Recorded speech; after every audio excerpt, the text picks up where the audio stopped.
Welcome to Intimacy Evolution, the podcast that helps you enjoy deeper connection and more intimacy in your relationships. I'm Brianna Carey, relationship and intimacy coach, and together with my husband Mark, a licensed professional counselor, we're here to help couples create the relationships they crave. Relationships evolve over time, and that's okay. Let's talk about it.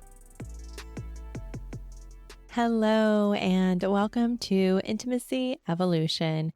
I am so excited to introduce our guest for today, Dr. Jessica Higgins.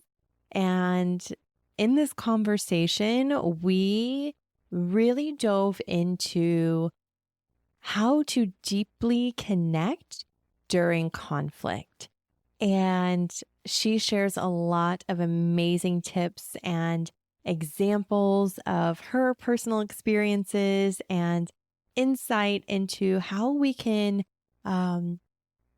reflect on what is actually coming up for us in the moment of conflict, how to bring awareness to those emotions in the moment, and what it is that we either want to reveal to our partner or request of our partner in those moments of conflict. And she just has a beautiful way of sharing how we can navigate conflict to come back to connection with our partner. Dr. Jessica Higgins holds 2 graduate degrees in psychology, 2 coaching certifications, and over 20 years of experience helping clients to achieve successful results.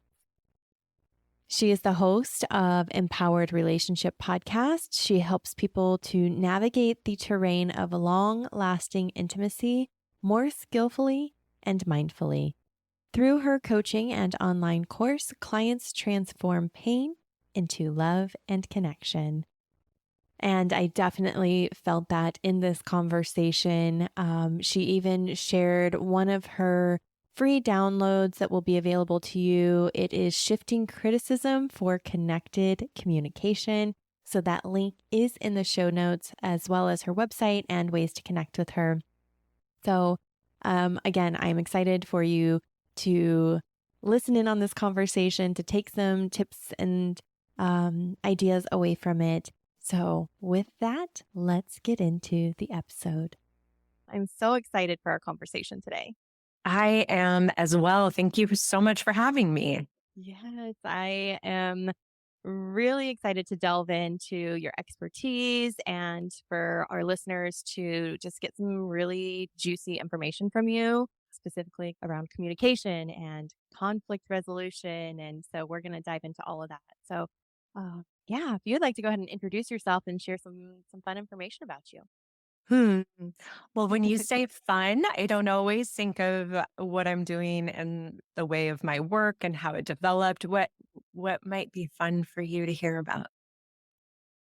What do you enjoy about life? What do you like to do? Yes. Well, we were chatting about where I'm located, and I was sharing with you, my husband and I were in Santa Barbara, California for 8 years. We loved beach or sand volleyball prior to moving there, and it is quite heavenly being on the beach, being able to play and being social. And then often, Brianna, there's like dolphins porpoising by. And it was just like, this is my happy place. Yeah. And we've been traveling over the last 2 years, considering relocating. We were in Asheville, North Carolina. As I mentioned, your location was recommended to us many times. Anyway, all this to say, we ended up being an hour and a half north of where we were, and we're in a town, San Luis Obispo. And I'm very much looking forward to getting a community built of playing beach volleyball. And I also love yoga. I am a very, I would say, avid practicer when I am not in the midst of a renovation.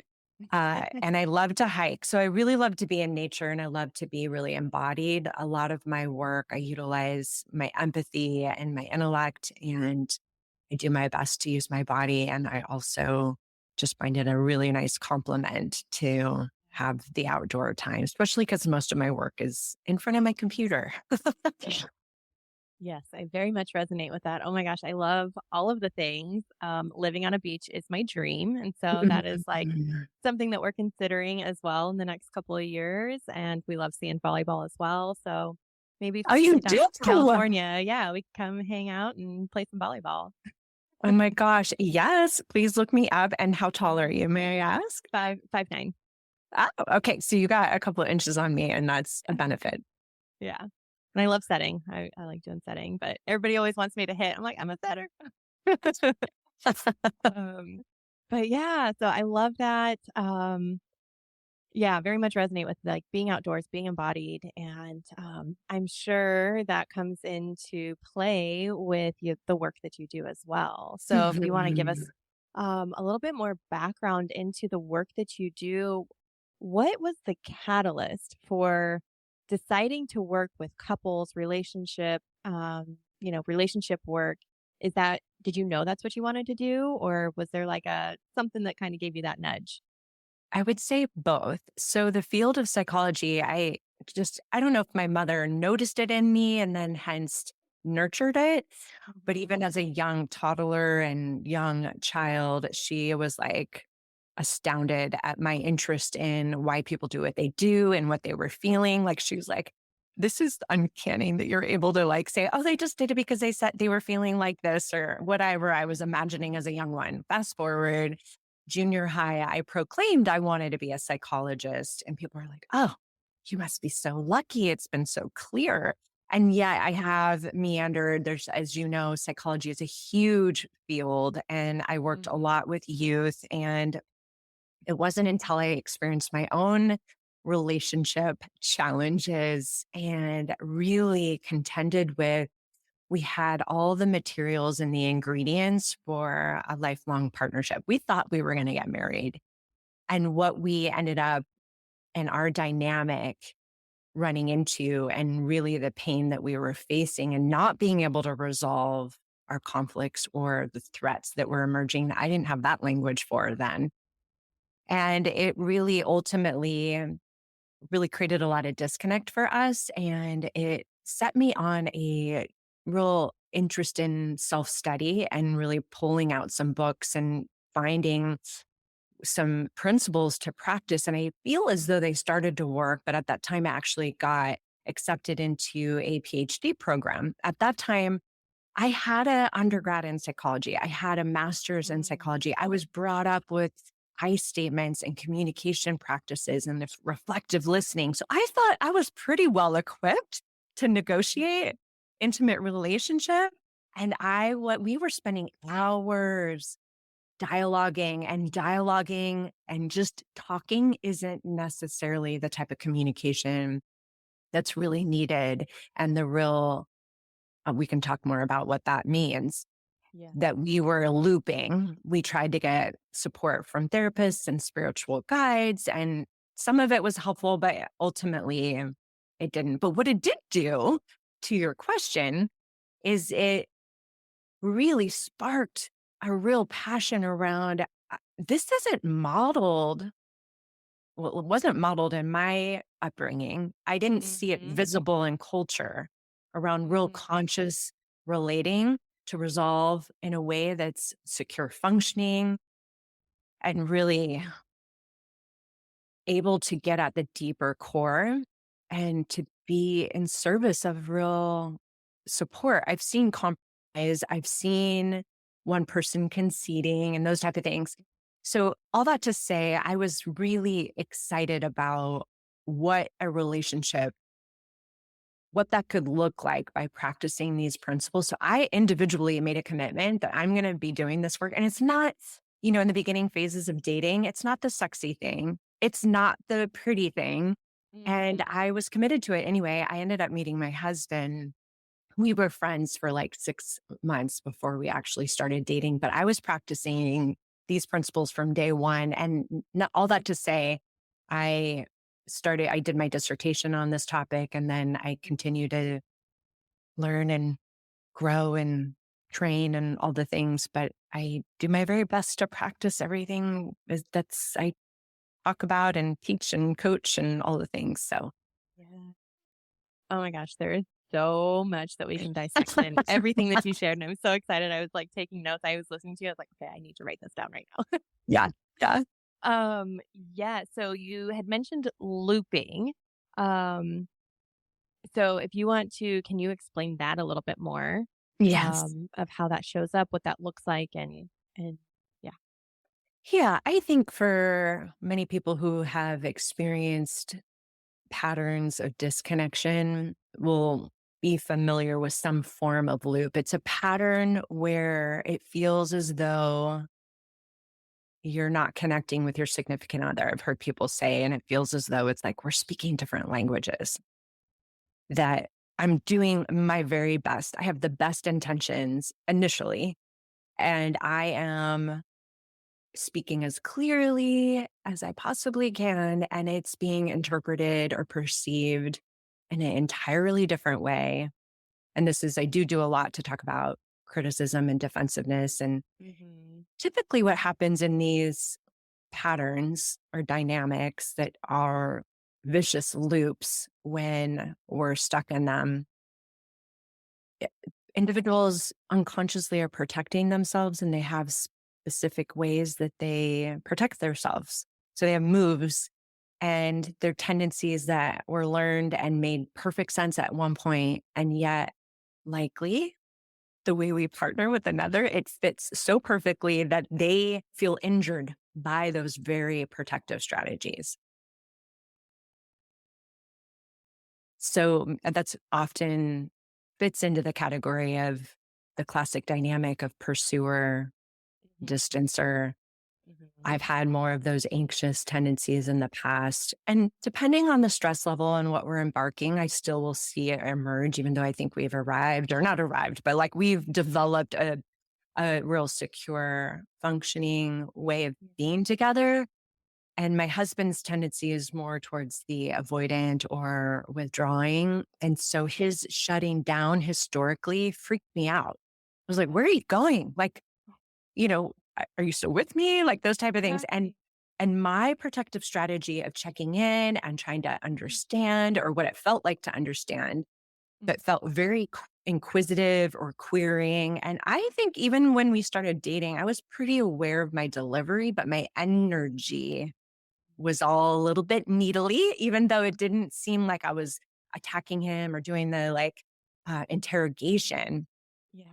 But the subtle energy, I think through neuroception, we are picking up on the emotion more than we are the words. The word. That's where we're here. Yeah, the communications is like 80+% of what is actually being communicated. It's nonverbal. Yeah, absolutely. Oh my gosh. One thing that we talk about and try to, bring awareness to for couples is that about 69% of conflict is unresolvable because it's who we are. And so like was speaking to you, like, like I'm being inquisitive, but the energy that was coming with that was not being received in an inquisitive, caring way. Um, I have a tone, even though I'm asking questions and I'm like, I'm curious. I tend to have a tone, which is something that I learned from my childhood. And so that can be, you know, activating for Mark. And I think that's something that we have one relationship example most of the time in Mhm. our life, our parents.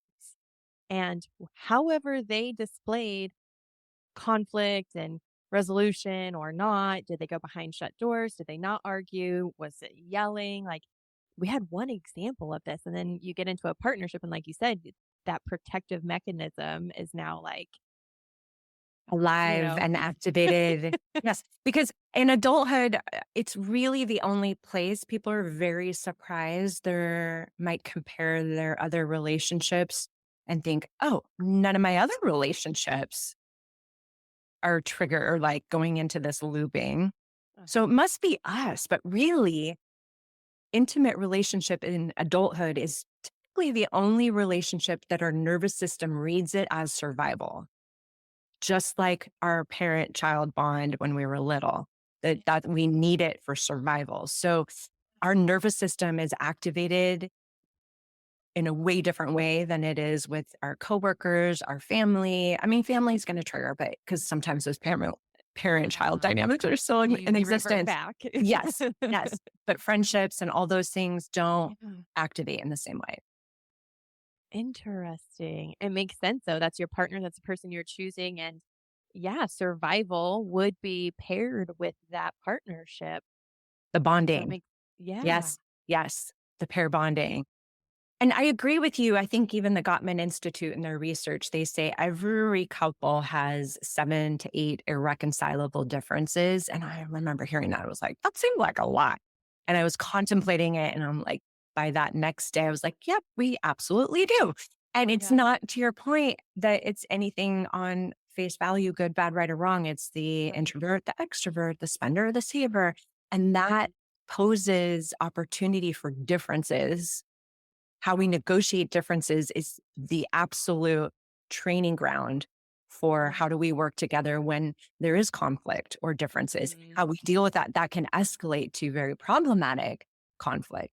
But it is, if you will, curriculum for us to learn how to work together. And that typically, to your point, we haven't had a lot of great modeling or practicing for.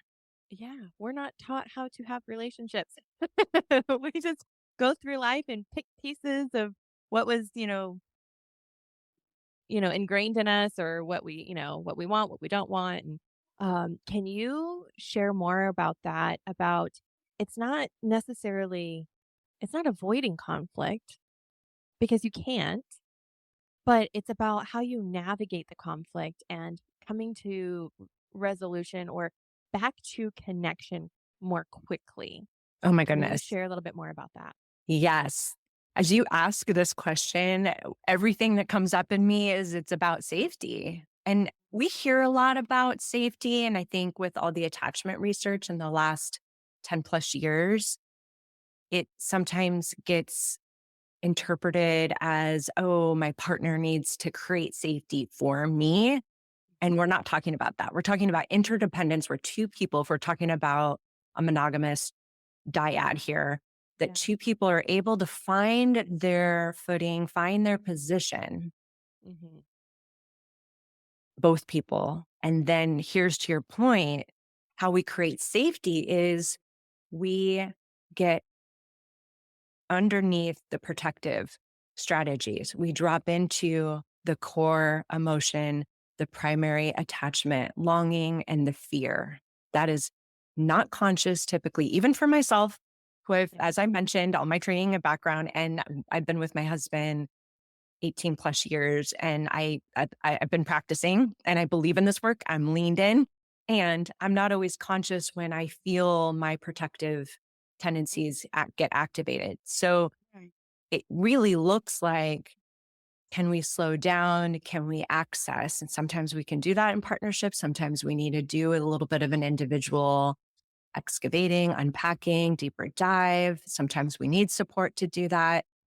But when we can get to that more vulnerable place, then we're able to send a clear signal that our partner doesn't have to decode. They don't have to feel injured by, AKA the protective move, and they're more likely to respond.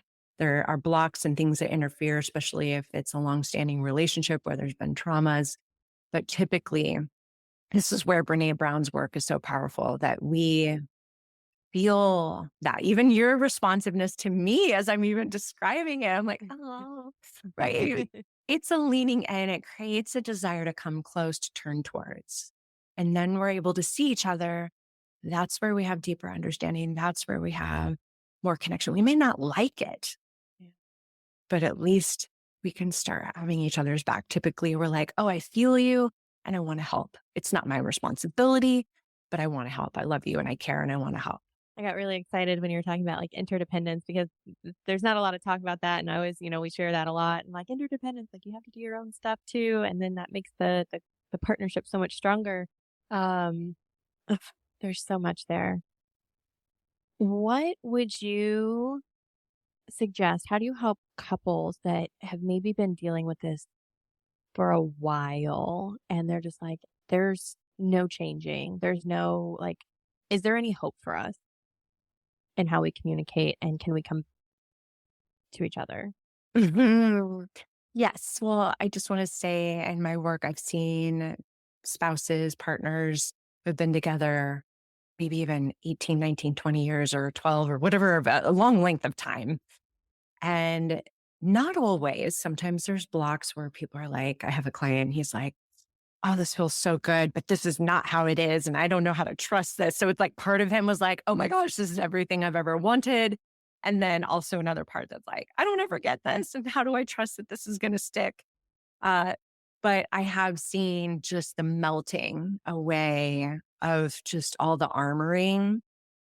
And for people who are feeling hopeless, I mean, I was sharing a story about my relationship prior to my husband and it didn't work out. And we were incredibly stuck. So I guess what I would say is that it's not what it looks like on face value. So again, when we look at our protective moves, I mean, there was no lost effort. I mean, it was not that we weren't trying. Yeah. We put a tremendous amount of energy into trying to really understand, but the way in which we were doing it from that defended, armored up, protective way. And again, when we're speaking different languages, we're really kind of lost and it's almost like Mhm. wheels and mud just spinning around. Yeah. And so, whether or not, I mean, I was able to get some orientation and get my bearings. I love that you really do a lot with Mark to emphasize the interdependence. I was reading, I don't know if you've worked with David Schnarch's principles. So he's all about differentiation and how to hold on to yourself, even if your partner isn't agreeing with you, how to tolerate some of that discomfort, how to self soothe. And I was like, how does this fit with the EFT, the emotional focused therapy? And I know exactly how they fit. And I remember doing the training, I was like, oh, that's it. Uh, but basically, for people listening, or even for myself, if I'm caught in a loop, if I can recognize there's a disconnect dynamic happening here Mhm. that we're it, so in the EFT language, we talk about it around the upper layers. And those are the protective strategies, the strategies that we're not really even fully conscious of in the moment. And as I mentioned, they typically land with the other. So I'll use myself as an example. When I would query or get inquisitive, that my underneath vulnerable need was, I'm scared you're not wanting to resolve this, that you're going to go away, or even fear of abandonment. My questioning him looked to him and felt to him that he was doing it wrong, that he wasn't good enough. Because I was questioning, he was like, oh, like his radar, his warning signals were going off. Yeah. His protective move was to kind of like get quiet, get more contained, kind of go a little bit distant. And that would obviously escalate my fear. And I would get a little bit more clear about my language, or even maybe more pointed. And so you could see that this just kind of endless the looping. Yeah. So, to the question around how do we get out of this, I think just first of all, recognizing there are deeper layers that we're probably not aware of. How do we get some time and space to slow our nervous systems down so that we can have some inquiry around, if my husband were to do the thing that I wanted, what would that allow me to feel? Or what is it that I'm afraid of? What's underneath my judgment or my criticism? Mm. Mhm. And so, granted, so this was early 2005. We weren't really like romantically partnered then, but I remember practicing and it was like, again, stuff that I was like, if I was trying to put my best foot forward, I would not be saying this. It was like, I can't remember, but it was like I was speaking the as the Hendrick, Gay and Katie Hendricks's work. They talk about the sweaty 10-minute conversation or speak the uncomfortable truth, and it was like exactly that. And then when we did start dating, and I was sharing things like, "I'm afraid I'm more into you than you are to me," like that was not the attractive in my mind, the playbook for dating of Yeah. how to, and it wasn't that I was trying to get him to change or that I could stand. This is that balance of like, I had me even though I was afraid of him not being into me as much or not wanting to really invest the effort as much, Yeah. me just being able to say that, make it conscious, send a clear signal.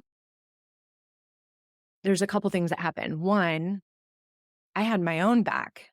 Mm-hmm. I wasn't pretending that I wasn't scared.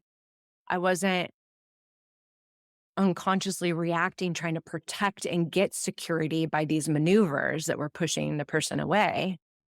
So I could feel inside myself that even if he isn't that into me, I'm acknowledging that this is important and I am into you. It's kind of good to know sooner rather than later. So it's almost like that felt a bit empowering. And then number two, ironically, the thing that felt the like unlovable or the unsexy thing to say is the thing that he softened to and did lean in and did turn towards. Ironic, but it was so that's a lot for someone who's listening that just feels really, really stuck. And sometimes so I'm talking about a new relationship where there wasn't a lot of baggage. When we have previous injuries and we don't trust, it is difficult. I would recommend getting support with a coach, someone who's either trained in EFT or has training in various couples modalities that can really help offer some guidance because there's a lot happening in the couple dynamic and it's happening fast. And so the more we can slow down, the more we can build awareness around the vulnerable, then the more likely we are to be able to send that more vulnerable reveal and increases the likelihood that our partner is going to respond more connected or more engaged. Yeah. I really love that you shared that story because one, wouldn't that be so great for people that are in the dating field to just own their truth and share that and it's okay. Like, yes, you may be hurt a little bit, but to know that you are like in integrity with yourself, speaking what you're feeling from the very beginning. Like, what a great foundation to start your relationship if that does progress. One, um, two, for those that are in partnership, excuse me, um, and maybe have past hurt coming up or in, their current relationship hurt coming up to choose to be vulnerable. But like you said, you're having these conversations with your husband and it's like I'm coming at this from a place of like I feel like does he still want to be with me? And so people that are feeling that it can be scary to be vulnerable and share like, hey, like we got to do something different. I want to emphasize Yeah. that I didn't even know that that's how I felt. Yeah. For me, this is why sometimes the criticism, defensiveness is sometimes where people get drawn in and get interested because on surface level, even if I don't really identify with being very critical as a person just throughout my life or super Mhm. judgy. But when something hurts, the human tendency is to point to it. So when we point to the thing that hurts and it happens to be our partner, Our greatest mirror. yeah, and it's going to sound like we're talking about them. So Mhm. So as you're describing, it's just crazy when I look back. But there was this one interaction, and I don't think we were like brand spanking new. And we did have a foundation of friendship. So it wasn't like we were just getting to know each other like full on. But we were in my living room and we were having a heated discussion about something. And he could feel my emotion. I thought I was doing a really great job of being diplomatic, but he could feel me. Mm. And as it escalated, and not it wouldn't on a if a fly was on the wall, it didn't look like we were fighting. It just my pursuing and him distancing and that kind of looping a few times. Mhm. Legit, he like started falling asleep. Oh, And I'm like, are you is he, are you it's like is he really falling asleep? So I was like, oh. So just to say, like on face value in that moment, it wasn't like oh, I'm super vulnerable, right? It's easy to Mhm. point. And okay, so fast forward, we're doing this remodeling. He's got a little bit of a tendency to opt for the more efficient, best viable option, streamlined. He's conserving energy. And I remember him asking me at one point, he's like, does that, does that account, when you're considering what you want to get done or what your vision is, are you accounting for energy? And I'm like, no, I'm actually looking at what would I love and like what are all the like ways like I do all this research to see how can I get what's the best I'm looking for what's the best outcome. Mm. And so I will put a lot of energy. And so that's a conflict that's irreconcilable that we run Yeah. into over and over and over again. So it was probably 2 weeks ago and I was laying in bed and I was like finding myself being a little judgy. And I was saying to myself, like, okay, if to that question around, so my judgment was, I wish, or my thought was like, oh, I wish he was a little bit more engaged. I wish he was a little bit more proactive and like really like taking this on. And I was like, oh, let me turn that into a question for myself. If my husband was more engaged and proactive around this project, Mhm. what would that allow me to feel? And immediately was like, oh, I could relax a little more. And I was like, oh, that's so helpful. And so whether or not I show up for myself, the kind of interdependence, like it's not his responsibility to make sure I'm getting enough downtime. Right.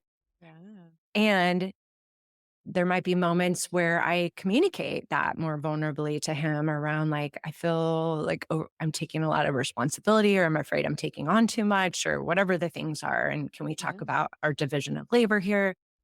And that's a way more productive conversation than if I would lead with, oh, you seem a little, and I would never say this. I don't think I would think this, but it could come out like, oh, you seem a little lazy or you're uninvolved or you're not really taking this seriously or those type of things. So that was a long way to say on first blink, I don't know anyone that's going to come up with a vulnerable, deeper core feeling. It takes a little time to query and really get access and unpack that. Yeah.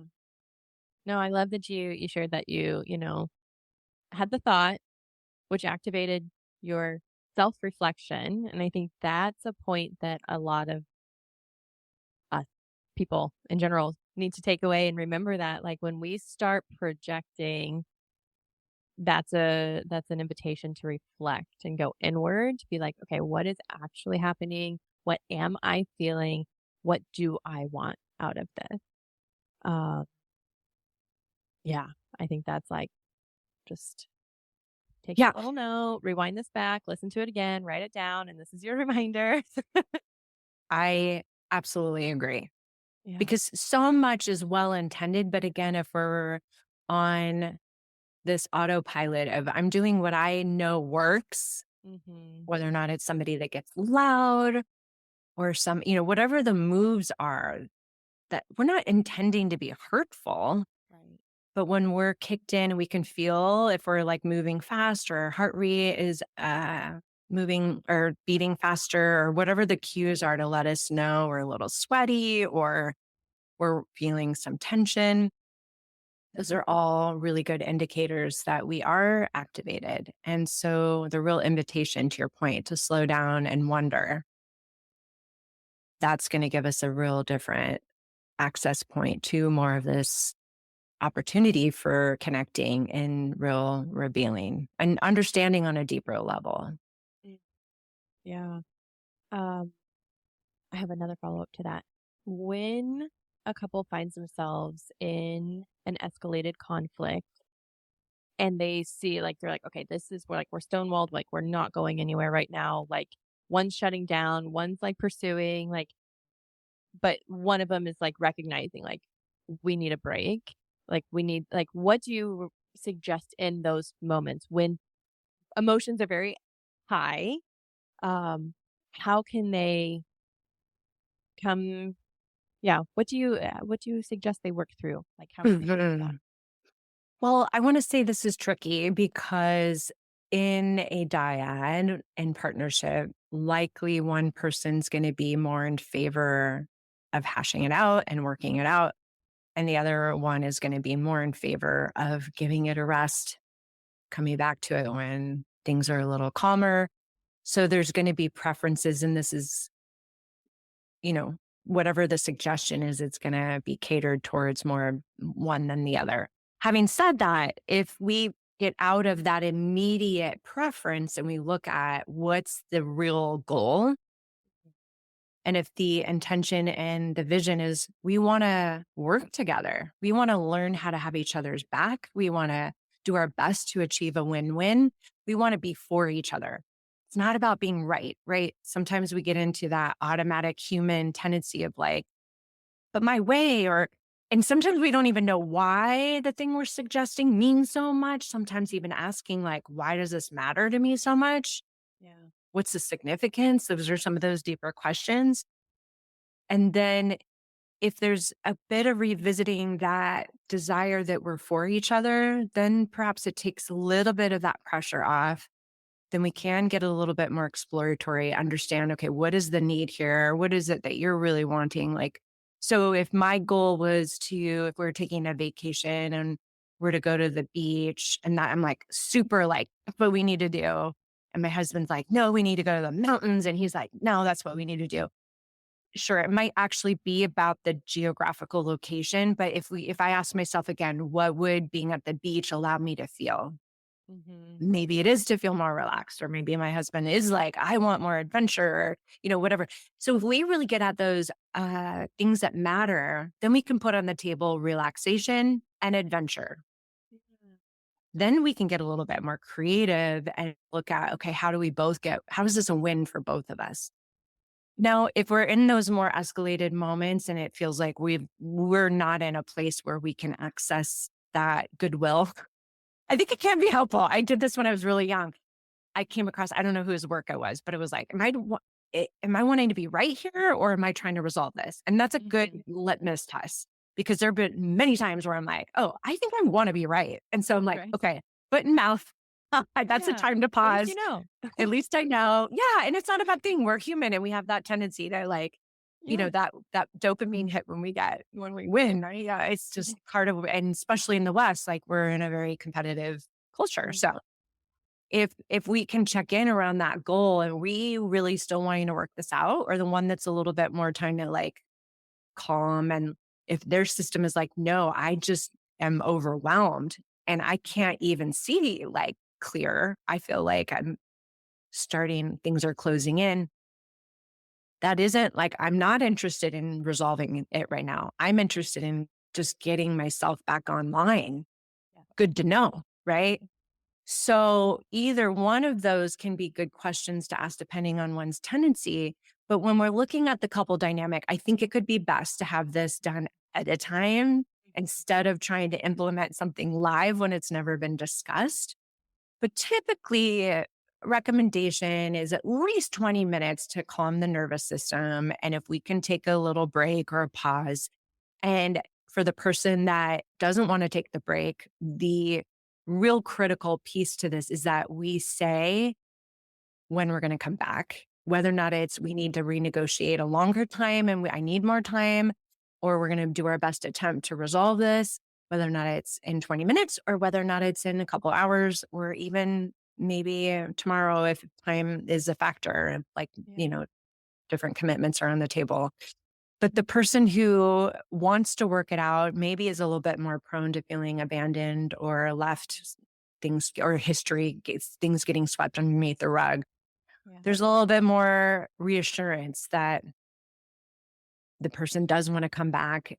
It is important. And then they can tolerate more of that discomfort. I'm not going to say it's comfortable, Yeah. but it is a little more doable than one just saying, I'm out, peace, or like, I'm done. Like that question, that statement of I'm done. What does I'm done mean? Does it mean I'm Right. done right now? Does it mean I'm done? Like, what does that mean? Yeah. Mhm. So again, calming the nervous system to do what we were talking about earlier, get at those deeper layers, but that's not going to happen when things are like super intense and in the cycle. there's been so much good stuff here. I'm so excited to listen back to this and just like take notes for myself. Um, is there any last minute or final thoughts or suggestions that you would like to share with our listeners? Mm. Well, I've mentioned the criticism and the defensive loop a couple times. And one of the real key things that I want to look at there or perhaps offer to your people listening that again, if we can see that as a attempt to get a need met Mm. and that maybe we're not really aware of what that need is. And if we can do some of what we talked about, if we can turn whatever the criticism is or the what we would have said if we didn't catch it however small or however big of how much it means, the significance, if we can turn it into a request or a reveal. A reveal is more of that vulnerable thing we were talking about, but sometimes it's simply a request. And perhaps if we can let them know why it matters, that's super helpful because by and large, we're not in partnership to get unsolicited feedback or evaluation. We didn't sign up to be evaluated, and nor, Right. even if our partners got good feedback and it's unsolicited, we typically are not, we want to feel that sense of seen, heard, that real bondedness and connection. And we do honestly, I mean, you probably know this better than any that some of the erotic tension and polarity comes from when we hold our differences. And so for us to be able to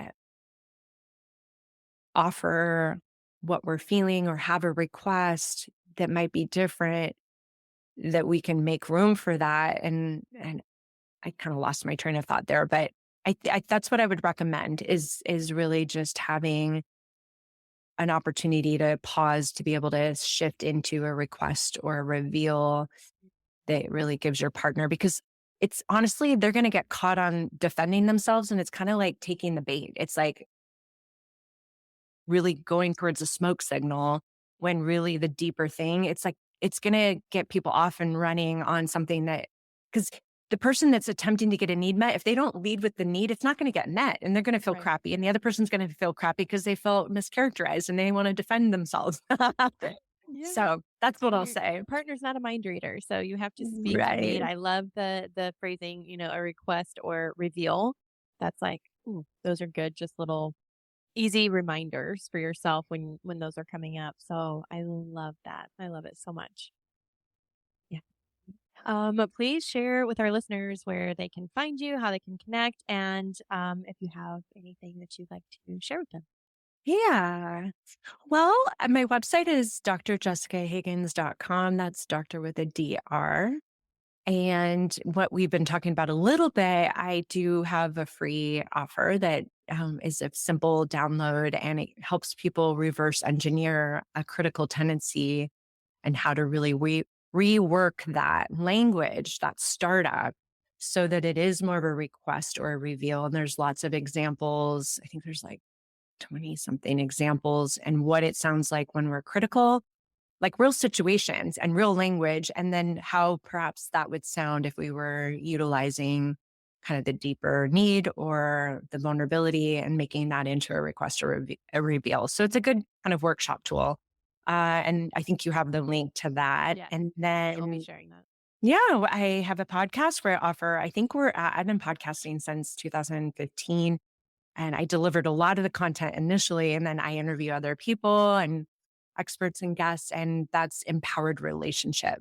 I love it. Oh my gosh. I will share all of the links in the show notes for sure. Thank you so much. I thoroughly enjoyed this conversation. And like I said, I'm really excited to listen back to it and take notes for myself. So thank you so much for joining us today. All right, everyone. We will see you on the next episode.